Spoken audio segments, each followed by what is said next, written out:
I'm Joseph. And I'm Nick. And this is Fish Jelly. Oh, boy. How are you? Moving at warp speed through the day. How are you? Oh, I'm okay. I need to say thank you again because the last 2-week period has had we've experienced the most streams and downloads of our podcast. Oh, wow. I had no idea. Because we've been doing it for almost a year or a little over. Oh, it's got to be longer than that, right? Oh, yeah. Oh, because this is episode 94. So it's been 94 weeks. Math. Yeah, this past 2-week period, we've had the most listens and streams, and we have more people sponsoring us on Anchor. So thank you. Oh, yes, thank you. So if you want to help support us and help me change out my silver-colored fillings for tooth-colored fillings, you can go on to Anchor. We are not destitute. We are not destitute, no. We have insurance. Can we talk about dental insurance? It's a joke. It is a joke, but we do have it. And I have 2 dental plans. Every 6 years I get my teeth cleaned. I have 2 dental plans and I still don't have proper coverage. I still end up paying. The only thing I don't pay for is to get my teeth cleaned, but everything else I still end up paying. Granted, the last few years I haven't needed much work, but still, it's crazy. I've had 2 dental plans and I've spent so much money. Yes. It's a shame. And I don't think I've been to the dentist since 2018. Well, you need to go. I know, but the last time before that was 2011. So, well, dental health is important because Of there course. are other issues, that extend beyond your mouth, right? If I'm not a dentist, but I understand that there are certain types of you can be prone to infections that could lead to heart disease. Your mouth is a vessel to other parts of your body, and if you don't keep it healthy. So your mouth shouldn't hurt in any way. Of course. Knock on wood, we obviously don't have any issues now, or we'd be at the dentist. But yeah. But I'm just saying it's a shame that dental care is not something that's easily accessible. No. I don't think that people should have to pay anything. Well, it's just for many people who still even have retirement packages, like my parents with pensions, and it's they still have to pay for dental and vision. Because everything's considered cosmetic, but it's missing a tooth should not be cosmetic. Or my goddamn eyeballs need to work. Thank you. Yeah, or having to pay the cost of your laser eye surgery is okay, but in the long run, you not having to get contacts and glasses every year, wouldn't that be cheaper? It's so weird. But anyway, so Fantasia Barrino. Of course. Well, not personally, but I'm very familiar. I've seen her in concert 3 times. Yeah. Mm-hmm. She, when she was on American Idol, explained that she was functionally illiterate. Mm-hmm. And then went to get it on her GED. We watched that happen in kind of real time. Yes. And then she wrote a book where she explained she's illiterate, which to this day to me is the funniest thing. Well, someone wrote a book. Someone wrote it with her. And Debbie Allen directed a movie about her. My Life is Not a Fairy Tale. Mm-hmm. Anyway, she has said that I was reading this article because she announced on an Instagram Live that she has decided to go get her further education. And this is the quote from her. "I went back to school. Shout out to my soror Yvonne," which is referring to the Sigma Gamma Rho sorority. Okay. So I'm assuming this means she's in college. But reading the article, it's she just keeps talking about the sorority, which I think is funny. College is not about being in a sorority. Well, it can be part of it if you wish. It's part of the experience, but it's what are you? I'm more interested to know what is she studying. I mean, she'd be the elder in the sorority, right? Well, she's 38. Yeah, I mean, most of those girls are what? In their early 20s, but 19 you know to what? 22. Fantasia's an inspiration, and she's a wildly successful R&B artist and very talented. And she's currently filming the musical version of the movie The Color Purple. Well, I think that's been wrapped, right? Because that comes out this year. Oh, so yeah, that has to be in post. They probably just finished, but good for her. And she has children, a teenager and a smaller kid, and a lot of relatives she supports. Well, based on the reality show we watched. Yeah, but yeah, good for her. I was reading that Dr. Phil's show is coming to an end, and I'm bringing that up because I was surprised to know he's still on the air. Did you know he's still? I mean, I don't really watch television or talk shows. I guess I'm not surprised. I'm surprised we saw an ad for South Park the other day, which I would obviously much prefer over Dr. Phil, but that's still around. Well, after 21 years, Dr. Phil's going to end his show. I But think yeah, that's I fine. was surprised to know that he still had a show.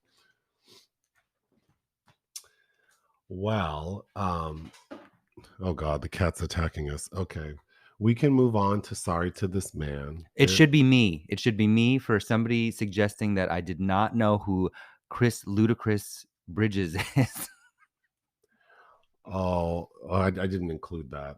So, and my mind just went blank. So, unless you're prepared to explain what you just said, I Oh can't no, help you. because you would reference some song in the movie "A Lot of Nothing," and Oh, in the review we did for the movie A Lot of Nothing, I referenced the song, and then I was trying to figure out the name, and you said, yeah, the lyrics are like, get out the something way. about getting out of the way. And then someone said, like, well, obviously it's Ludacris. No, I know But Ludacris. it's like, of course I know who Ludacris is. It's not. It's another group that I don't remember at the moment, but I did comment in the video comment section.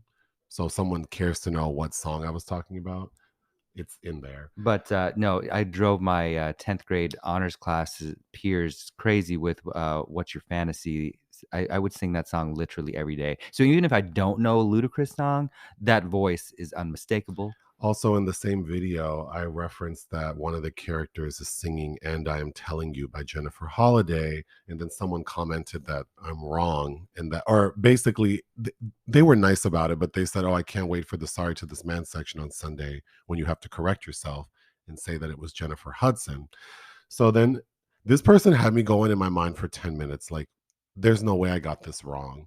But I think what happened was this person didn't realize that yes, Jennifer Hudson does sing And I'm Telling You in her role in the movie Dreamgirls, but that song and role were originated on Broadway by Jennifer Holliday. Mm-hmm.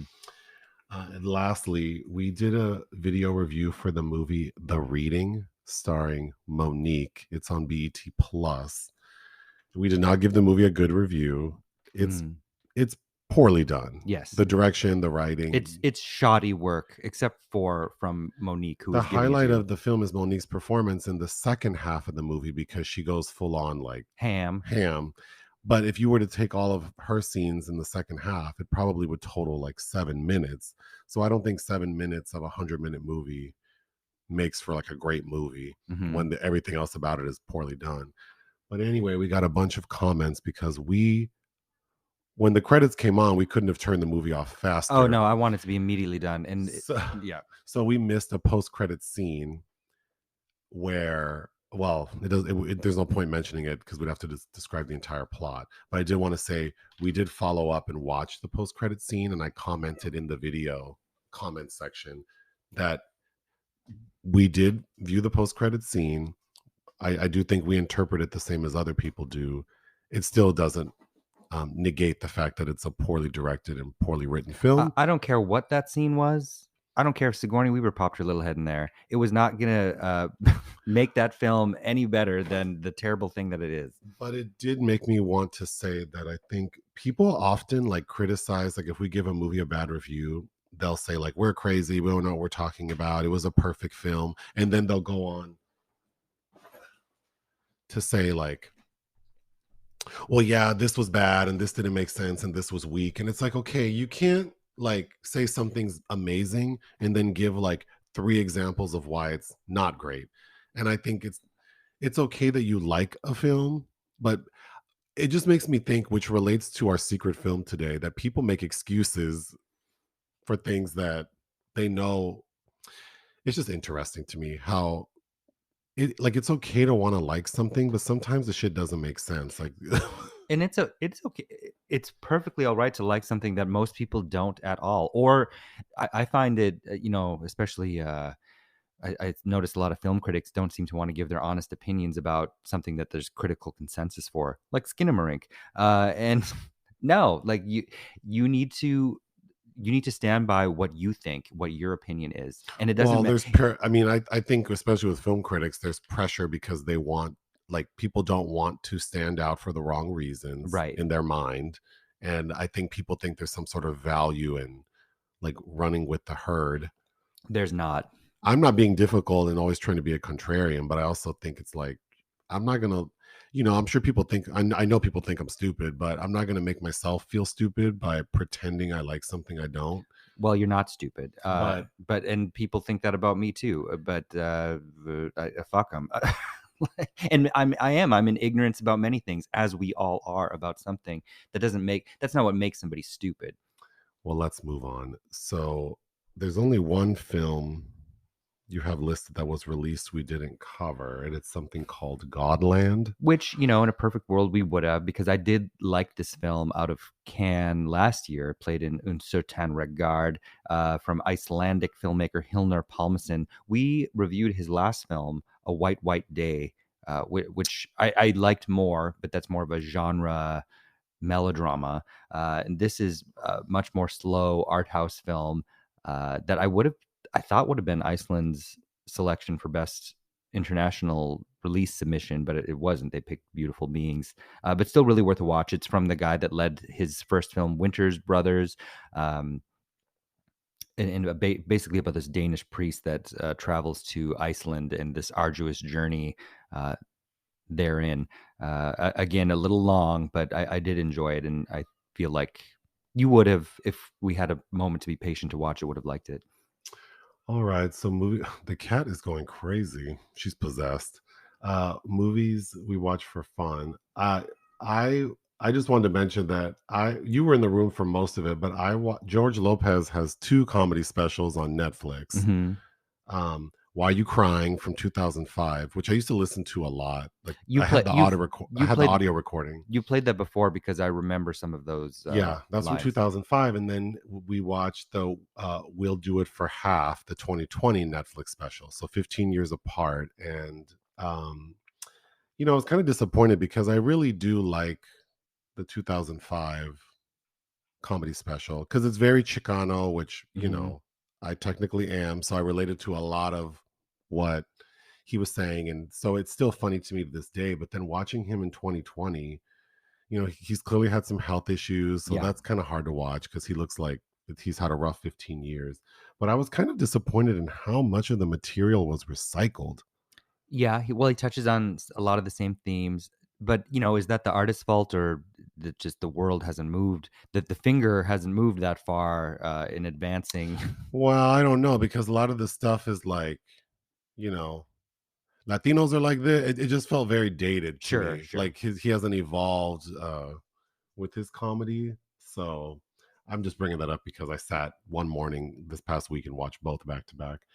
Something called The Blind Man Who Did Not Want to See Titanic. Yeah. Actually, I'm supposed to review this, but it opens, I think, Friday in very select theaters and/or I don't know where, but it's from Finnish director Timo Nikki, who I did a Q&A with in 2018 for The Euthanizer, which is a film I recommend. This played at, I think, in Venice Horizons 2021, maybe. It's as it says, it's about a blind guy who does not want to see the movie Titanic, and never has, the James Cameron film. Well, he can't see it even if he wanted to. He's gone blind because of MS, I believe. And it's really, the camera is intensely focused on this man's face who has recently gone blind. He's a lover of John Carpenter films, and he's corresponding with this other disabled woman that lives somewhere in the same city he does. And he decides to, on his own, without a handler or a guide, try to visit her one day after they've been corresponding, because he's also sad and lonely. And I was entertained at the fact that he's decided that she looks like Sigourney Weaver in Alien. But of course, he gets on a train by himself, and when you depend on the kindness of strangers, and is when you get hemmed up because these men realize he's blind and torture and rob him. But and I'm sorry I'm laughing at that, but it's just like, oh my god, of course this is doing this. But it's very much this filmmaker's particular worldview, which I do appreciate, and I do recommend it. I did enjoy it. Next, Irreversible Straight Cut. I rewatched Gaspar Noé's Breakthrough, which is 2002's Irreversible, which I believe you probably watched when we were first dating. It has that is it 9-minute anal rape scene of Monica Bellucci where You mentioned this so many times over the years, and I do not know what you're talking about. I have never seen this you haven't movie. seen it. No. You Okay. said it so many times. You also reference a movie where some woman's giving some guy like performing oral sex on him for 12 minutes. Oh, the Brown Bunny. Yeah, you always mention that. I have never seen that either. I know you haven't seen that because Yeah. I haven't watched that since I rented it the year it came out. But no, I don't know this movie.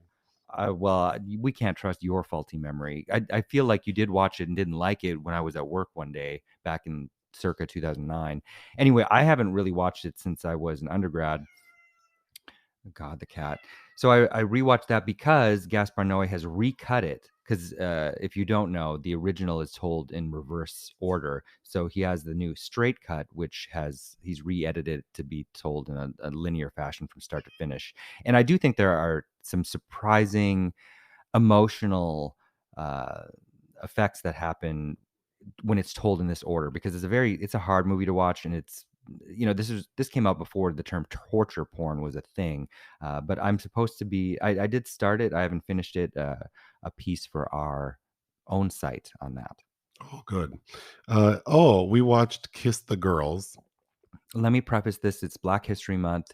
We were perusing HBO Max's because I think we do this every year. Where like, what did this streaming service pick Oh, can we talk about that? Because we were going, yeah. for their Black History selections, and what they've decided to assemble for the children to discover their history. And I was kind of I haven't. I remember liking Kiss the Girls when I was 13, but I would not say that this is a black movie, which brings up some interesting elements of just because there's a black lead doesn't really mean that's a movie about black people or the black experience. But go on.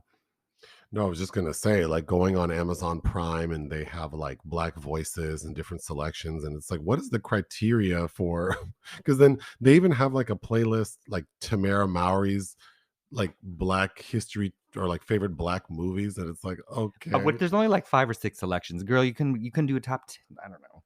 Anyway, Kiss the Girls, Morgan Freeman, Ashley Judd. It's like a, murder thriller. I did enjoy it. It's a little crunchy. It has not aged well. I do really like Tony Goldwyn, so that's a plus. Who I did remember was one of the villains, but James Patterson was a big deal in like Pulp Fiction, uh, as a Pulp Fiction writer in the 90s. But that character Alex Cross, who Morgan Freeman would play again in Along Came a Spider, which I remember I did not like that one out the gate. And then Alex Cross was then played by Tyler Perry. And what year was that? Like 2012. Yeah, there are just so many nonsensical things in that movie. Like Ashley Judd, has survived this serial killer who calls himself Casanova, and then decides to basically attach herself to Morgan Freeman. And they have Tony Goldwyn in this bar, and she decides to go in there. Oh my God. Well, first of all, I think Ashley Judd gives a good performance, but her character makes no sense. And then it's like she doesn't know what he looks like, but he knows what she looks like because he was torturing her for a period of Hmm. time. So we think, but then we find out that he wasn't the person. It's a different serial killer. But the fact that she thought it would be a good idea to like go into a nightclub where the serial killer who had kidnapped her might be was so frustrating. Also, her rationale for like I want to help these women, but actually just character is like a medical doctor. So I kept thinking, if you want to help women, like why don't you do that with your practice? Why don't you work on like maybe starting a thing where you help women who are the victims of sexual assault? Or I don't know. It just seems so selfish that this character is like, I need to go help the police. And then Morgan Freeman has assembled a team of people to assist him under the radar. Hmm. So everything they're doing is like not legit. And I felt like I'm sure. Well, and it's because his niece is one of the kidnapped girls. Right. And I'm sure if there were a part two where we like go through like the court case of all this, the killer would probably get off Probably. because everything they did was illegal. Like it Hmm. was so annoying. And then Morgan Freeman is keeping that facial hair black at this point and looks like He's wants trying to be like he wants Shaft. to be shafted. That's how he's dressed. I thought that he was not. I think he's fine. Like he's a fine actor, but I think the decision to style him the way they did, or make him seem more youthful. I don't know. It But was weird. my dad, I had thought it was the movie The Bone Collector, but my dad often said when he repeated the line that he's a collector. That's Morgan Freeman from Kiss the Girls. Okay, you watched Money Train? Yeah, because there for a sweet little minute, I thought I might be interviewing Woody Harrelson for Champions. So I was like, there are Woody Harrelson films I haven't seen. And one of them is Money Train, which is the third union of Wesley Snipes and Woody Harrelson, directed by Joseph Rubin, and Jennifer Lopez has Oh, a very sizable role as the woman that tears these foster brothers apart in their transit authority uh, world in New York, and it is a ridiculous film. I did not like this at all. you watched something called Rouge? Oh my god, loved this film. Stanley Kwan, queer Hong Kong filmmaker. I think he's either best known for Rouge or Center Stage with Maggie Cheung, which I've owned a copy of forever and haven't watched it. But this was an excellent film about 1930s kind of a Hong Kong courtesan, or in other words, a prostitute named Fleur, who's played by this major pop star at the time, and she falls in love with this man who is like a pharmaceutical heir, and of course his family doesn't like it. They decide to go on a murder suicide pact to stay together forever, but he doesn't go through with it and she does. So 50 years later, she's been in hell and she comes back to Hong Kong basically as a ghost, a corporeal ghost, and uh, consults these journalists, a couple that helps her track him down and find him. But yeah, very interesting, kind of touching film. You watched Anger Management, and I walked in on you watching it, and I only caught like, so Anger Management is with Jack Nicholson and Adam From Sandler. 2003. And how long was I there? 15 minutes, Yep. and it was unbearable. The whole goddamn thing is unbearable. This was, I don't remember. I like Jack Nicholson. I don't remember why I avoided this in 2003. This, this is just shitty all around, all regards, and also hasn't aged well. Marissa Tomei, like these two, oh, just the fact that these two men are trying to like, Well, ugh, Adam Sandler is such a wet rag in they're it, so which undesirable. And then it's like they both want her, and it's like, does she have any the, agency in like who she wants? Like, I just can't believe that she's even entertaining either of them. the crux of the drama is Jack Nicholson winnowing her away from Adam Sandler so he can propose to her at this fucking football game. And it's like, but she's too good for Adam Sandler, and she's known the Jack Nicholson character who looks like hell for zero point 0.5 seconds. Like, it just is insane, doesn't make any sense. But the reason I finally decided to catch up with this because Woody Harrelson plays a trans woman named Galaxia, who's working the stroll that they pick up, and she's referred to as a she-male. Adam Sandler acts like he's sick and is going to throw up. And I get that probably at the time, Woody taking a role like that was probably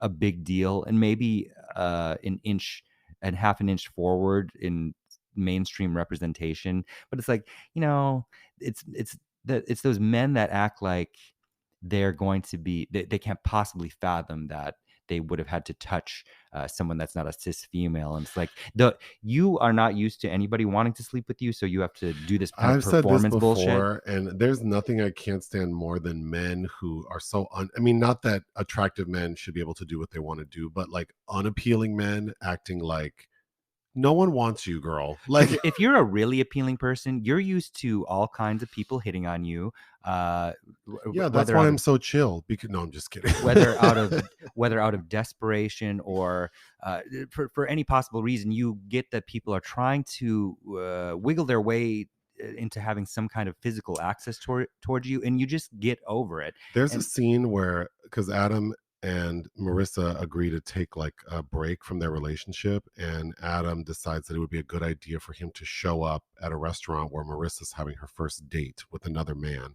and he shows up with these two impossibly beautiful adult film actresses who are also lesbians, one is played by January Jones. and they, oh my god, it's just so annoying. Like, this doesn't make any sense. Why would Marissa be jealous that you hired some prostitutes?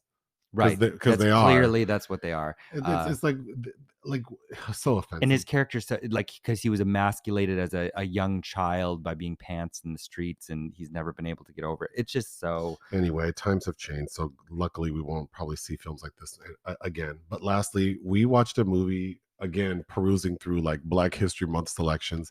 This is actually a film that we had put on a poll Yep. a few weeks ago when we did a live category for like Black horror. Mm-hmm. We watched Death by Temptation, Uh-huh. starring Kadeem Hardison and James Bond the Third And Samuel L. Jackson and Bill Nunn. and Melba Moore. And Melba Moore, who RuPaul recently compared Robin Fierce to, which I agree with. Yeah, well, they're both beautiful. Yes. And who's the star or the female, the spooky woman? Who didn't really do anything else, but who I loved the most, Cynthia Bond. Who I think looks like Tessa Thompson. She does, using a Diana Ross voice. This movie was a lot of fun to watch. It's kind of a mess, but it was definitely entertaining. And probably the most entertaining part about it is James Bond the Third is like the writer, director, and the star. He's clearly a homosexual. I would assume. And his character is playing like this guy from like this simple guy from North Carolina who wants to become like a reverend and have this ministry. And there's so many cringy scenes just where like his daddy had, where he's talking with his kinfolk, Kadeem Hardison, because his Joel, James Bond III, lives in North Carolina, but I can't tell if it's his brother or his cousin, I think, lives in New York City, and he's like a working actor. And those two actors, many of the scenes they're in, it looks like they're not even in the same room. And then it's so awkward because I don't know. I would love to know. I should find an interview with Kadeem talking about it, hopefully, because it seems like he's uncomfortable. And they're doing this thing where Kadeem Hardison's character keeps trying to not be physical with his cousin who wants to be affectionate. There are so many things you could read into, and I kind of wish people would have voted for this one because it's very, very like sexuality and religion and yeah. Well, so the spooky woman is actually a succubus who is plucking all these men out this one bar, like Jeffrey Dahmer, and then Bill Nunn, who's this we assume is this barfly, is actually part of this secret police division that investigates. Oh my god, that investigates like paranormal murders But it's like, you've been down on the job because you watched all these men get snatched out of here and haven't even followed her home. Well, I think I would recommend it because it's on Amazon Prime, right? Yeah. Oh, well, I think we have an AMC subscription. Oh no, we watched it through AMC. But anyway, I would definitely recommend it. Like it's a good like Friday night with friends kind of movie. Well, it also has the vibe of early 90s New York, which I really, so it has that going for it, but it's not very well edited. The writing is bad. And James Bond III's acting is pretty bad. I think he looks like a pudgy Cynthia Erivo. Yeah, he looks like he could be her kid. And Kadeem Hardison seems really awkward in this role. Like maybe he took it and then he regretted it, and then he's in these scenes with this guy who's clearly gay, and they're talking about women. I would love to know what he felt. And Melba Moore is this soothsayer that they visit. She's in one scene. She has one scene where she's doing like this. She's like a medium, Madame Sonia. Oh or my something. god! The writing is so bad, but it looks kind of cool. There are a lot of interesting shots, and thinking that this guy made it, I'm actually really impressed. But we need to take a break. All right, moving on to projects of interest. So last week on Instagram, Will Smith posted a video where he was like, "I have a big surprise for you all. Do not scroll up. Like, keep watching. I'll give you a hint." And then he plays that Nelly song from the Bad Boys movie. Something. Yeah. I forget. And then we see him drive into Martin Lawrence's like mansion. Mm-hmm. And then Martin Lawrence answers the door. So clearly this video was to announce that Bad Boys 4 is moving forward. What we all need, people. Bad Boys when I 4. told you when I tell you this is the last thing I want is another Bad Boys movie. Well, especially I didn't like the last one. The last one's not good, where Martin is clearly not in fighting form. Martin just seems like someone's dad who doesn't want to get up off of his Barco lounger. Mm-hmm. And then Will Smith trying to be this like debonair playboy / detective it feels so like welcome to Miami. Well, it's just like, where have we elevated ourselves since then? Right. In this character as well. But I mean, understand that there's a huge fan base for those films based on the negative comments we got on our Bad Boys 3, Yeah, people were mad we didn't like that movie. but I didn't like it. I stand by not liking it. I will watch the fourth one with an open mind, but I'm not going to be surprised if I probably don't like it, but we'll see. Is Michael Bay directing? Do we know? I Because don't most know. likely I won't like it if he's directing it. Next, something called The Order. Justin Kurzel, Australian director, whose Snowtown was a pretty good film, and then he did some. Well, I don't like his version of Macbeth, and I really didn't like that video game movie he did with Michael Fassbender and Charlotte Rampling, uh, who is a favorite of mine, by the way. He kind of redeemed himself with The True History of the Kelly Gang, which is probably the best film I've seen about Ned Kelly. You know, and that's considering Tony Richardson directed a Ned Kelly movie with Mick Jagger, and of course Heath Ledger played Ned Kelly. Anyway, I highly recommend that. But he has a new project with Jude Law and Nicholas Hoult called no, it's called The Order, and it's about a white supremacist militia group in the Pacific Northwest in the 1980s. So that's not necessarily a subject matter I'm interested in, but I'm sure based on how Kurtzel makes movies, it'll be hard hitting. Some Max Barbacow Body Swap. It's an untitled project. Max Barbacow directed that Palm Springs movie with Andy Samberg, which is kind of like Groundhog Day, um, which we covered when that came out on Hulu. Is that in 2020 now? Anyway, Jennifer Aniston and Julie Roberts will be swapping bodies, which Whenever I think of Jennifer Aniston, I think of Maria Bamford saying that Jennifer Aniston would be the monkey who knows where to find the bananas. yeah. And I think of Sebastian Silva in Nasty Babies, had a picture of her on his fridge saying that she's all one color. She looks like bread. Ugh. Lastly, you wrote down something I didn't know, which is Michael Jackson's nephew, Jafar Jackson, has been set to play his uncle in filmmaker Antoine Fuqua's biopic Michael about the singer's life. And this will be by Lionsgate. Jafar is Jermaine's son, right? We talked about Fuqua last week, I think, directing. It was announced he was directing this movie, but I thought you would find that interesting. Well, this is definitely a step in a positive direction, that Sure. because then I feel like if you actually have his nephew, I mean, I feel like this will have to be handled in a respectful way. And obviously, family members know more about him than anyone else. Perhaps, well, that's not necessarily true, but this is definitely a step in the right direction Some of legitimacy, me maybe, feeling like this project might be something that, like Ice Cube's son playing him, sure. in which I thought was actually a pretty good performance in Straight Outta Compton. Yeah, but that movie overall, I thought, who directed that? F. Gary Gray. F. Gary Gray. That's right. Yeah. Okay. Unfortunately, there are entries in the obituary section. Melinda Dillon. Oh yeah. I'm not familiar with this person. Yes, you are. Tu Wong Fu is one of your favorite movies. Well, who is she in that? She's the one that tries to take the fringe from Wesley from Noxzema Jackson. You know Melinda Dillon. She's also the mom in A Christmas Story. She's in Paul Thomas Anderson's Magnolia. Which one is she in this picture? The one on the very end to the left. This? Yeah. I don't. She's the one that redhead. Yeah. I definitely don't remember. Okay. Her character. Oh, this. Yes. I don't remember her. Okay. Well, that's. Her. But I'm sorry, she's gone. She's the mom in Harry and the Hendersons and Close Encounters of the Third Kind. Yeah. No, Melinda Dillon was always a bright spot in film.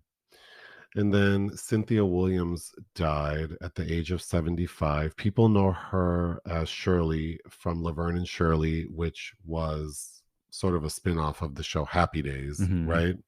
No. Which I never... No, I'm sorry. I don't know why I said that. She was on Happy Days, but I definitely recognize her from Happy Days and Laverne and Shirley. I never watched either of those series. Oh, the opening of Laverne and Shirley, which I wish I knew the lyrics, but like Smeezel, Schmazel, some Pfeffer Incorporated. I do remember seeing a scene of them trying, I think she's trying to teach Penny Marshall how to drive in the living room with cans of beans. Oh. Or she's got cans for the beans and the gas, and Penny is trying to say, why can't the beans be the gas?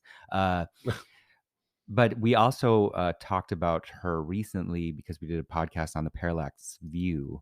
She's the woman that they're trying to, or not the Parallax View, sorry, the Conversation, where Gene Hackman's trying to decipher what this couple's saying. Remember the Francis Ford Coppola film we did for political thrillers? And he's trying... No. The wrong person gets killed. I think the man that he hired gets killed. His wife's No, cheat. Oh my God, you don't remember that? We had a live of that no, with not Gene Hackman. not at all. Oh, where he does like secret recordings of people. Yes, Yes, I remember that she's movie. the woman that's part of the relationship. That's right. Yeah. Wait, she's the she's the one who's out in the park, or she's Yes. Remember? oh, that's her? Yeah. Oh, okay. All right. Today's secret film was one suggested by someone who listens to our podcast. I think it was an excellent choice because there's a lot to talk about. It's the 2008 romantic drama film directed by Sam Mendes, Revolutionary Road. Mm-hmm. I had never seen it. I had. You saw it when it came out. Yeah. What do I know Sam Mendes from? Well, his first film, American Beauty, swept the Oscars and won Kevin Spacey his second Oscar. Uh, he did two Bond films I know you've seen, such as Skyfall and Spectre.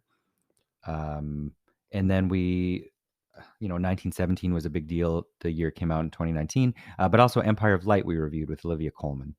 Sam Mendes did Empire of Light? Yeah, which Oh, I've said to you like 5 times in the past 24 hours. no. But at the time of filming Revolutionary Road, he was married to Kate Winslet. Oh. Mhm. Well, the film stars Kate Winslet and Leonardo. Leonardo. Kate Winslet and Leonardo DiCaprio. They are a married couple. It's the 1950s. Connecticut.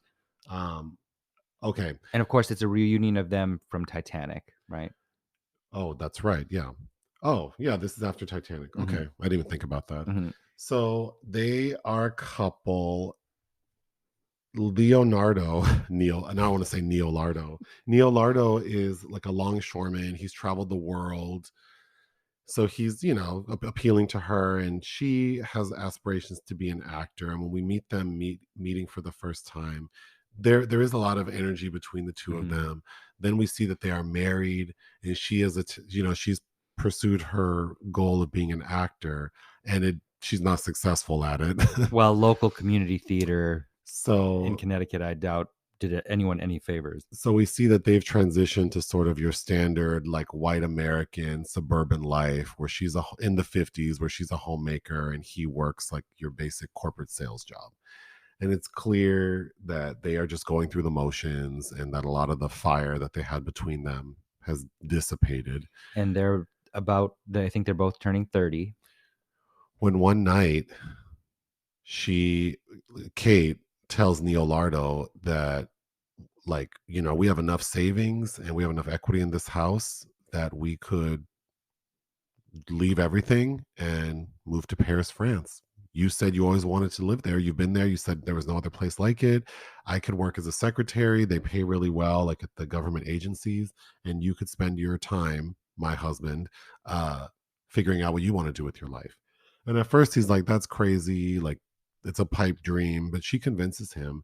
And then we get a sequence where it seems like they're really happy at because they've made plans. Like they've purchased I think they were going to go by boat. Mm-hmm. So like she has the boat tickets and the traveler's checks, and they're telling everyone they're leaving, and they seem really happy at the future that is ahead of them. But things take a turn for 2 reasons. One, Leonardo meets with like a big boss who offers him like a much bigger position with much better pay, which causes him to sort of question like maybe he should stay.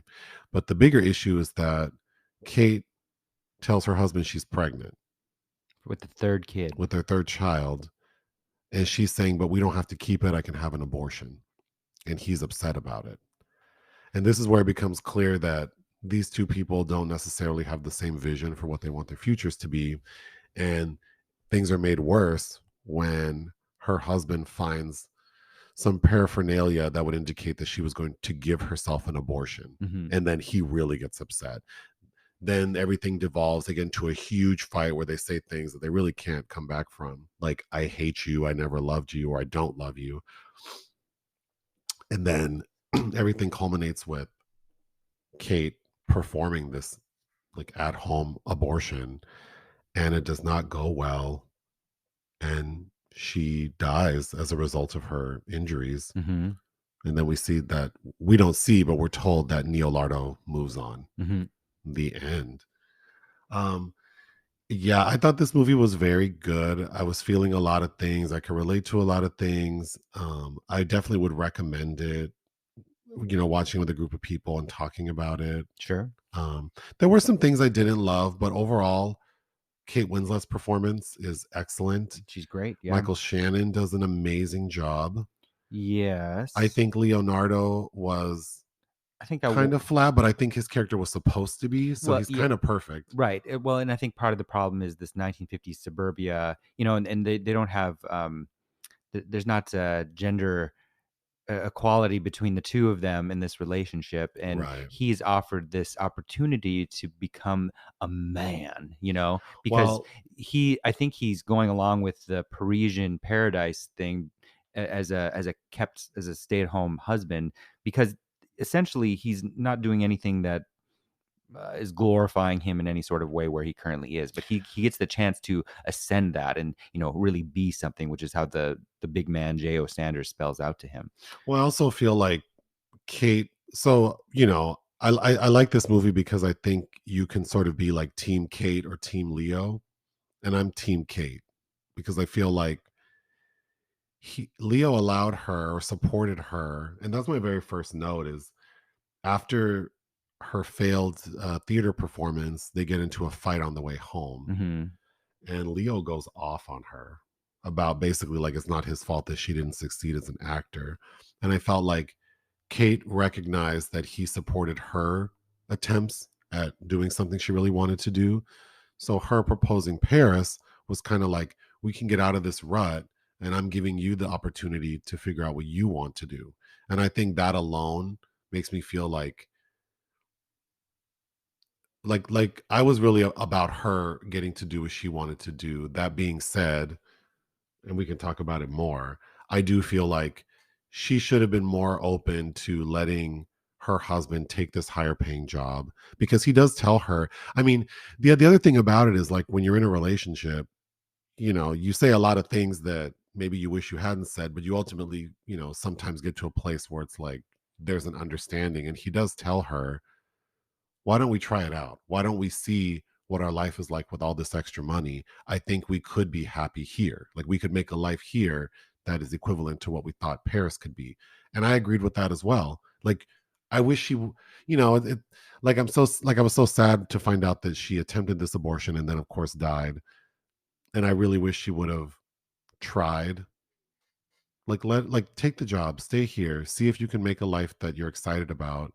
But then But there's the issue of the baby, like because I never got the sense. I'm assuming that she didn't want the baby, and that's why she. I don't think she really wanted the other kids as much as she probably did love them.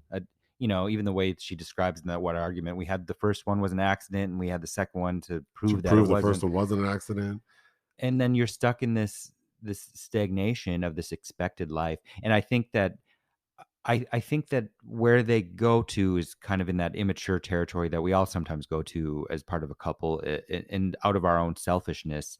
And sometimes you say things you just can't take back. Well, that's my next note is like, yeah, But I think that her point is, even if he has a promotion, it's not going to be doing anything he wants to do. It's not his passion, but he has found a way to be powerful and comfortable, which is what a lot of, especially white men do, and that's where you get that whole midlife crisis thing down the road too. So I think she innately knows that, and yes, a mature thing to do would be to stay, but she but already I don't knows. blame him. Like, I don't blame him for wanting to be practical and comfortable. And yeah, there is a lot of risk. So I'm going to make all this money and be secure and be able to take care of my family because he does seem to really value his family and to be taking responsibility for them. I could ensure that, or I could carry my ass on down to Paris. And then what? Like, what if, wh- like, what if I don't find what I'm looking for and we're kind of just there and it really is no different than what we had before. So it's very, very interesting. But I was very, when they first start saying things that I thought like are things you can't take back, it's just it's so unfortunate because we hold on to those things forever. And it's Mhm. like, Even you with your bad memory. Those things are remembered. yeah, and it's like some things you cannot forget and you can't repair. And I think I really related to Kate in that, like, she just boundaries are crossed and then it's too late. Like, Mhm. yeah.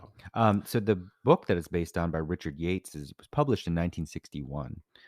And I do find it, interesting that it's this husband and wife team making this film that eventually would dissolve as well.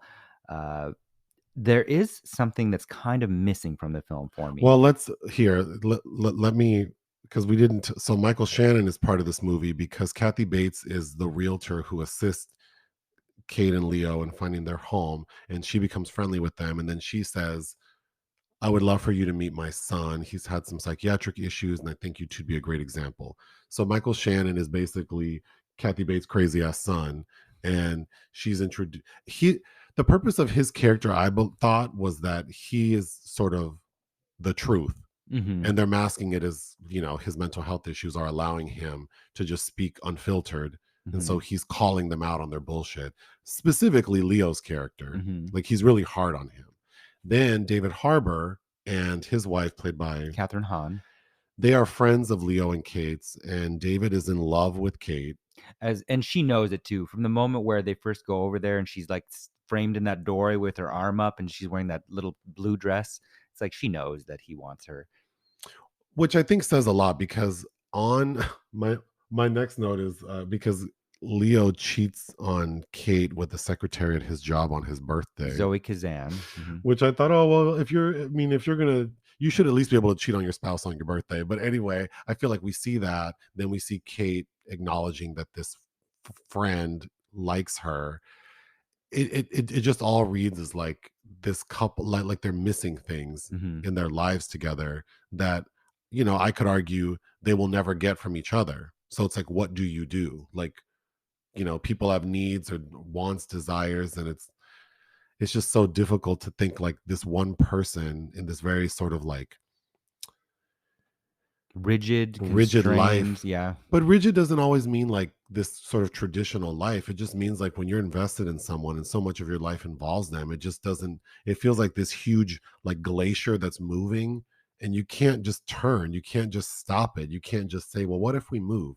What if we, you know, like I often think like, oh, I'd love to make big changes, but it's not practical. Like, so then practicality, forces maybe happiness sometimes to take a back seat. Sure. But practicality is there for a reason, right? Like, we have to think about the future, and we have to think about our comfort and our health, and especially if you have children, like, you have other people to think about. And I Hmm. think that's what's so interesting about this movie, because if this married couple didn't have children, then it would obviously be a very different story. Hmm. But the fact that they do makes me feel like Leo's very strong feelings about staying makes sense too, right? Like, we have kids that we have to But take care also, of. but in a world, in a culture, in a society that's always going to prize him as well and his perspective, and I think she knows that.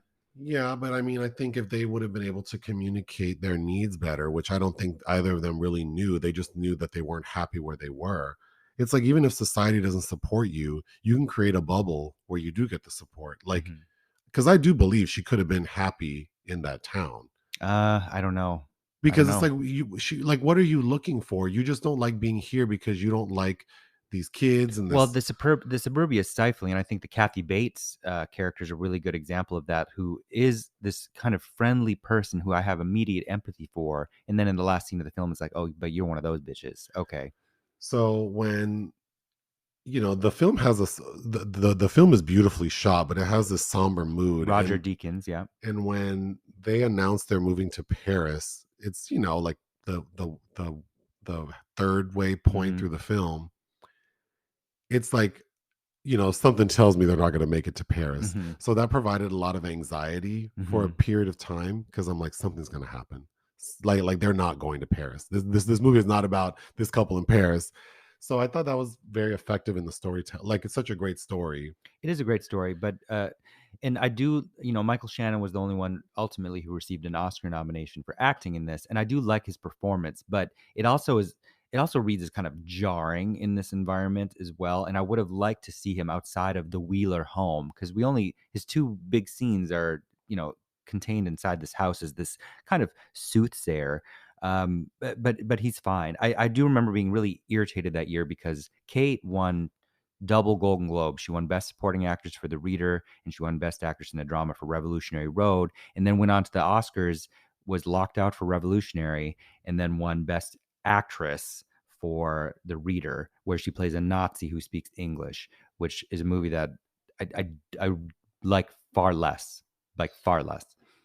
So another thing this story made me think of is like, if I want to have a moment of positivity, and like if people think like, if if I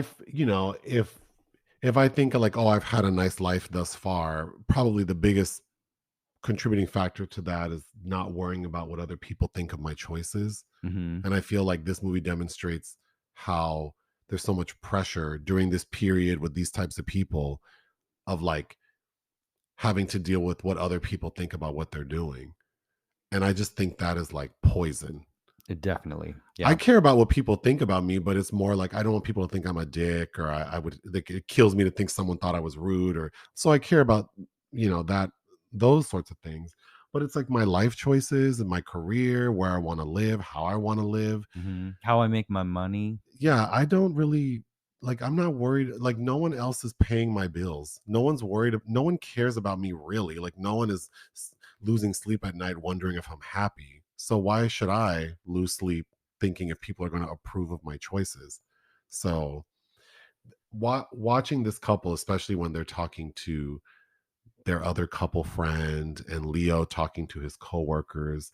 It's just so interesting. And honestly, like, I'm contemplating making some kind of bigger changes in my life, and I'm not going to speak on them until they're solidified. Right. And then it's going to be quick and swift. Mm-hmm. We're not, I'm not like, I'm actually thinking that I'm probably not even going to really tell people what I'm up to. I'm just going to be like, well, this thing's changing. It happened, yeah. It Which happened. is kind of, I think I relate to doing that as well. I don't like to broadcast too many. Some things, you kind of have to because some things need a certain momentum. But yeah, When when Leo first goes to work, and he's like, "I'm moving to Paris." I'm like, "Ooh, don't say that!" I Right? know. I'm like, don't tell these fools anything. And then when they go to tell David Harbour and Catherine Hahn, and then after they leave, Catherine's like crying when Mm-hmm. she understands that her husband also thinks it's a bad idea. But I thought I felt like she was crying because she was scared that he might want to rock the boat.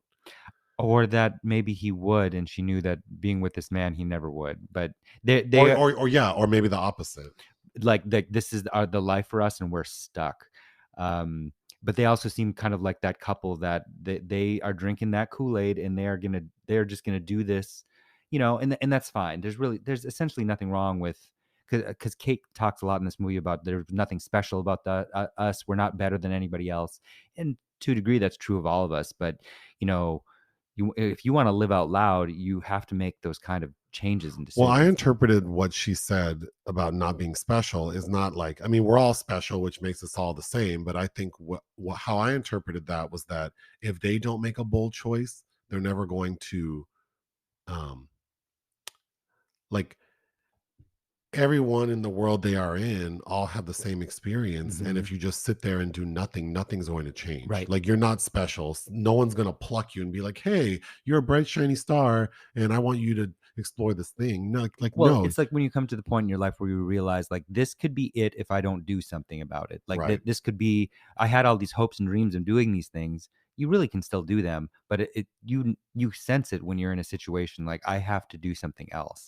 When Leo's big boss is trying to offer him a better position relating to the advent of computers, The Fablemans. um, he Leo asks him, "Do you remember my dad? My dad worked for this company Hmm. for 20 years." And the guy's like, "No, I don't." And you can see in his face, like, damn, this is so. It was a really good scene because at first he's like, see, this is why I want to leave this bullshit. But then the big boss switches it up on him and says, you should take this proposal I'm offering you because this will, well, he tells him that I've learned that in life we only get a couple chances. Hmm. And if you don't take those chances, one day you're going to wake up and wonder why you're in this rut.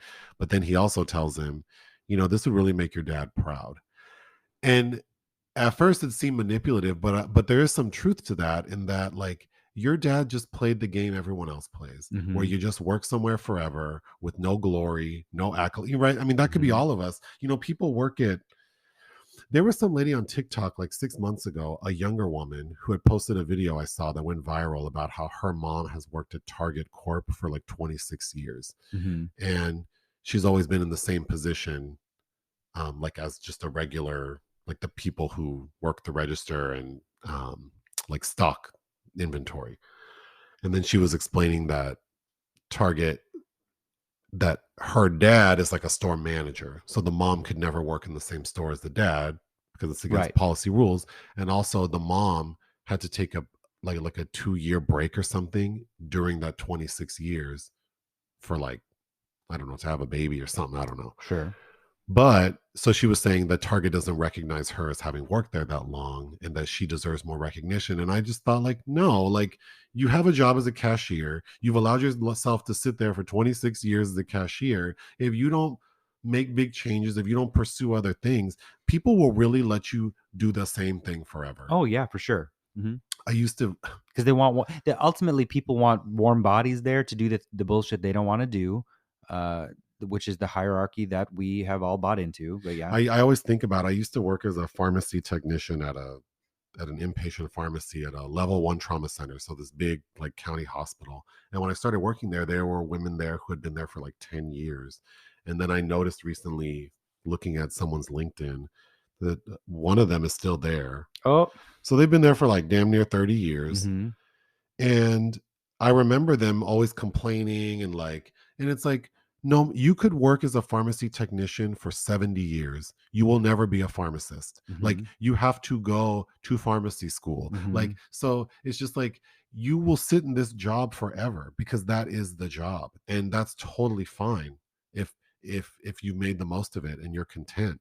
But I just think like when Kate's character said that, I thought of that. Like, it's not anyone's fault but your own if you allow life to just like the days to go by, because Mhm. they will. They do, and they You will, and they you could do. literally sit in one spot forever and no one is going to walk by and try to pick you up from that. Nope.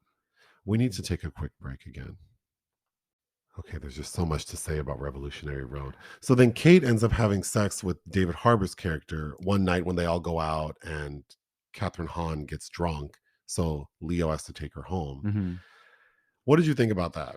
I thought that was kind of inevitable based on the hints that the film is giving us, and also that at this point, because Leo's already slept with somebody, and she has now felt that she's at a certain crossroads that she's been denied. So I think this is her attempt to feel something, to rekindle a feeling about herself. I thought a really good scene is when Michael Shannon's character finds out they're not going to Paris and he goes off. Mhm. Saying everything that, I think probably Kate's character was feeling. Mhm. And then when he finds out that she's pregnant and Michael's character finally storms out of the room, he goes, I'm glad I'm not going to be that kid, Mhm. the one in Kate's belly. Mhm. I was like, wow. Because both y'all are gonna resent this kid for Yeah. various reasons. Yeah. Oh, by the way, the other children are the Simpkins kids. Ty Simpkins would go on to be in Insidious and The Whale this past year. Oh, that's right. He's only in like one or two scenes though. Then another powerful scene is when Kate tells um Leo that she hates him. Yeah. And it's like, Which I don't necessarily believe is true. I think that she hates what he's become. I don't know that she hates him. But that's mm, sometimes where things go. I don't know. I thought she hated him. I can see that being like the feeling of Well, like I hate you because you're ruining my life. You're the reason why I can't. right, but that's also set out of anger because only a few days beforehand they thought they were going to Paris, and that was not the sentiment between them. So I don't think that you can switch that drastically in the situation that they're in. I Well, think I that's which agree, is why but I think they're both 30 supposedly, so they're both immature. You're immature still at 30, even in the 50s. I think you can feel both. I And I think agree. they can like swing from one day to the Well, like next, that Martin Lawrence movie, there's a thin line between love and hate. because it's just like when you so the overall, I just have a few notes left, but the overall feeling I had about this film, and the thing that hit me the hardest, is like that moment when you realize that the person or people who you have invested so much in, who you believed in, you know, that moment when you realize like, oh, they're a disappointment, or oh, we don't really see eye to eye, or oh, it's never going to be like how I imagined. Mhm. That moment, like that, when you realize like, oh, wow, that's how this movie felt to me. Mhm. Yeah. I do think that she loved the man, but I also think that she wanted more than what she had with him. But I also believe that she thought she could have more with him. But then when she realized that, because the scene where she says, I can have an abortion, and like the look in his face is like, you're a monster for considering that. Mhm. But I mean, also, imagine, I also get the sense that he's kinda gaslighting her because her having this kid ensures that they will most likely stay. So I yeah, think that there's some game playing on his end there. sure. But I think, he also has dreams. And And she knows it. That's why she says, "Do you really want a 3rd kid?" Because he doesn't. He doesn't want a 3rd kid. no, but I think he wants like a standard life where he is successful, and the measure of a man in that community in that time is that you can Well, take care of your family he's and you have all the he's been trappings. told he'll be more prominent than his father doing the same thing. I think that a lot of, men find that kind of And intoxicating. they're allowed to, like, Sure. just because that's not how I want to live doesn't Yeah, mean I it's d not appealing to people. So I genuinely think that I think that he genuinely thought that that could make him happy. Because she kept arguing like, but you hate your job. right. Even Michael Shannon says like, oh, you're going to stay for a job you hate. Mhm. Yeah, I mean, if I can have all the other things because of it, then I feel like I'm winning. And I think that's reasonable. I don't think it's great for your mental health, maybe, but No. Again, I think that's the recipe that for the road to not the revolutionary road, the road to the midlife crisis, but the scene where Kate screams, I related to, because I've said before sometimes, like, I wish I could just like, mhm. because I can't scream. But yeah, I could just like that characterization I related to, of like, because she even says twice, like, I just don't want to, like, I just want to be left alone, and he won't leave her alone. And it's like, let this lady have a minute to think, Mhm. because if you don't let me think, I'm going to start saying crazy shit Mhm. because you're forcing me to talk. So then it's like getting back to what you were saying. Yeah, people say wild shit in these intense scenarios, but part of it is because they're being pushed. Mhm. Like, she is saying, leave me alone. But, but getting back to what I said earlier, there's a component of something energy that's missing, and I don't wanna say it's like I don't need it to be queer or camp or overly melodramatic, but I'm either missing kind of this Douglas Sirkian melodrama of like 50s templates, like All That Heaven Allows or Magnificent, that things that I wanted that kind of energy or something a little more gritty. And to me, this also it's not a suburban film. It's not a shallow film by any means, but it also feels it's about hetero people, but it also feels like it's just from a masculine perspective. I don't know. It doesn't quite hit in the way that I want it to, even though I probably feel warmer about it now than I did in 2008. I think for what it is, I enjoy it because it is about a specific type of, like a specific type of people. But my next note was that I felt like this would have been more interesting if I felt like these two people were really in love and were really good for each other, and they're just sort of in this confusing place. Because the sense I got from them was that, you can make something work with a lot of people, right? Like, I don't believe that there's this one person out there in the universe that is my perfect match. And I think that you could make a life with a lot of different people. There are a lot of Mhm. options out there to build a life with. And I think that these two people seem like, they decided to build a life together. And as we grow and develop, we want different things.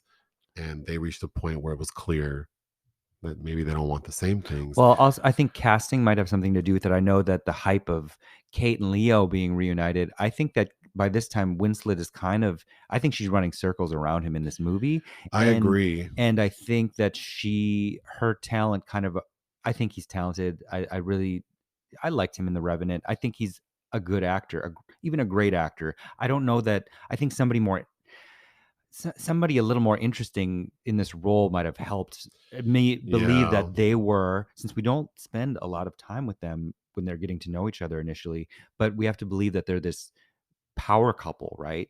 And that in the pressure that comes with being the power couple in this very limited universe, I think is not constructed in a way that makes me feel the devastation of them crumbling to pieces. Yeah, I agree. But I also think, you know, if Leo's character is meant to be just sort of like your standard guy who's like drank the Kool-Aid and thinks that the only way I can have a happy life is to do the standard things, then I think he did that really well. But I agree. I wish it would have been someone a little more interesting and gritty, who there was more passion between them, Yeah. and that they're really fighting a lot of things, because in this film it feels like what they're fighting is like societal expectations. Hmm. And Well, and I think what you put it well at, because the very last scene of the movie is ultimately people being trapped and also realizing that they're stuck with someone that they don't care for. yeah, because the final scene is Kathy Bates is sitting with another couple. No, she's just with her husband. Oh, right. Yeah, yeah. She's talking to her husband about the new couple who have moved into Leo and Kate's old house, and saying that they're the first people who she really feels like are good there. And the husband's like, "But wait, I thought you liked Kate and Leo." And then she's like kind of being shady, talking shit. And then we see her husband turn down his hearing aid. Hmm. So we no longer hear Kathy Bates. And that was, I thought, very powerful, Hmm. because it's also like, just because you've been with someone a long time doesn't mean that you're like this perfect match who are synchronized. And yeah, and it's just, it's just, I think for anyone who's been in a relationship for a while, there are those moments when you're just like disappointed, like, oh, I'm really disappointed that you said that or did that, or that you think this about this. And how do you move past that? How do you, I think a lot of couples don't know how to communicate.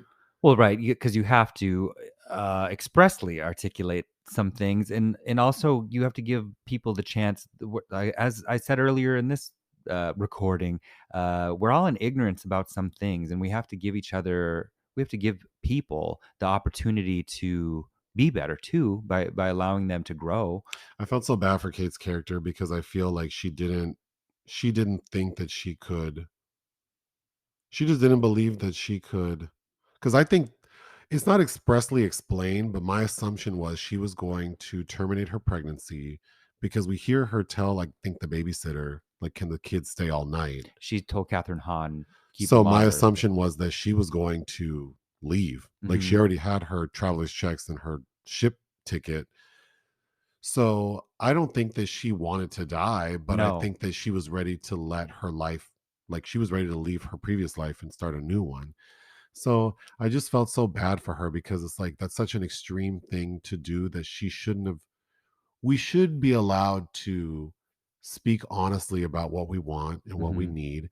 And if they don't match what other people want and need, it's almost like, well, you signed up for this life with me 12 years ago, and this is what we said we were going to do, and we can't, like we have to do it. And it's like, but I've grown, I've changed, life has changed, these kids Hmm. made things different, like.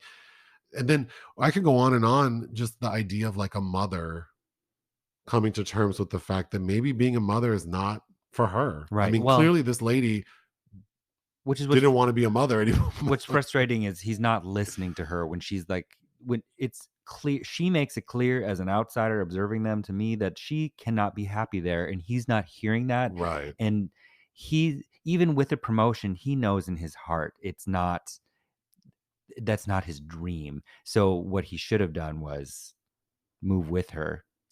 It's such a good story, because it really, I said I'm Team Kate, and I am, mainly because I just felt so bad for her, but I also understood Leo's angle. Um, yeah, it's very good. I would give this film 3.5 out of 5. I initially gave it 3 in 2008, and I think that I maintained that score. But And I'm not giving it 4 just because I wish it were a little grittier. I wish the Leo's character was played by someone a little more interesting, that made me feel like there was a little more passion between them. And also, while I think Michael Shannon's performance is really great, it did feel kind of basic that his character is meant to sort of like explain to us. He's explaining their ennui to them. Yes. Yeah, and I'm like, I didn't need like I can see what's happening and it's well done. So the fact that he's there, Doing like he's ripped out of One Flew Over the Cuckoo's Nest. yeah, but again, Michael Shannon's performance is top notch, and whatever critical acclaim he received, he deserved. And I think Kate Winslet, who we didn't mention, but also is very striking. Beautiful. Yeah, I mean, Beautiful. I mentioned in I think another podcast that we watched. Oh, we watched something about the making of Avatar 2 with her, and she does seem like she's a lot to deal She with. probably is, yeah. So, as a person, I don't know that I think the same about her, but as an on-screen presence, and of course, Mayor of Easttown. Oh, Mary. She's so good in that. And that I Woody don't Allen. know her in many other movies. Really? I didn't even know she was in Avatar 2. We've seen Titanic.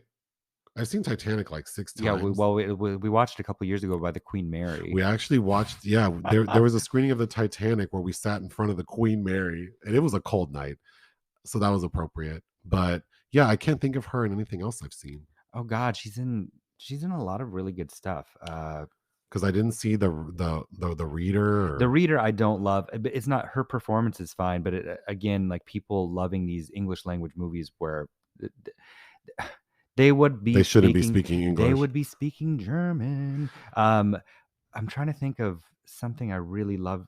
It's just at the tip of my tongue though. Oh, Well, Eternal Sunshine of the Spotless I Mind. haven't seen that, but Um, we need to get going. oh, that was what I was going to talk about. Her performance in Woody Allen's Wonder Wheel. Both her and Juno Temple, I think, are excellent in that. 2017.